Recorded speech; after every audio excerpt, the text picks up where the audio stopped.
আসসালামু আলাইকুম। আমার হাতে যে ফুলটা দেখতে পাচ্ছেন, এটার নাম আসলে ভাটফুল বলা হয়।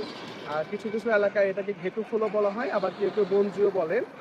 যার বৈজ্ঞানিক নাম হচ্ছে ক্লেরোডেনড্রাম ইনফরচুনেটাম, যেটা মূলত ল্যামিয়াসি গোত্রের একটি উদ্ভিদ। আ এটার পাতার গঠন দেখতে অনেকটা হৃৎপিণ্ড আকৃতির এবং এর পাতা একটু বড় হয় এবং বেশ খসখসে হয় আসলে।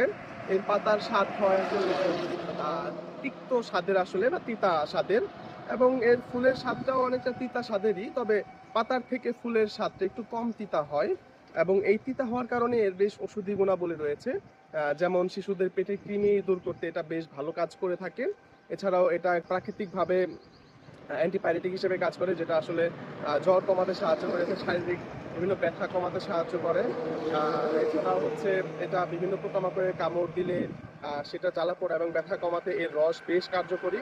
এছাড়া পুরনো চর্মরোগ যেমন একজিমা বা পচরা হইলে এটার যে রস সেটা বেশ ভালো কাজ করে।